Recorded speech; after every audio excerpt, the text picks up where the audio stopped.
تخيل أن تكون أحد أعظم أساطير الملاكمة، أن تهزم الجميع فوق الحلبة وتلهم الملايين، ثم تكتشف أن ابنك الذي حلمت بأن يواصل إرثك اختار طريقا مظلما ومراهدة.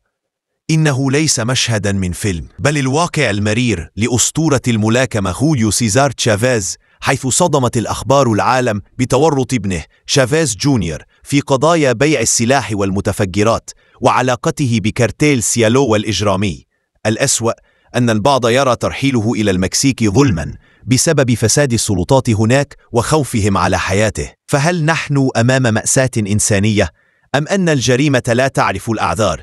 شاركونا رأيكم، هل يجب محاكمته في أمريكا أم أن هناك جانبا مخفيا لا نعلمه بعد؟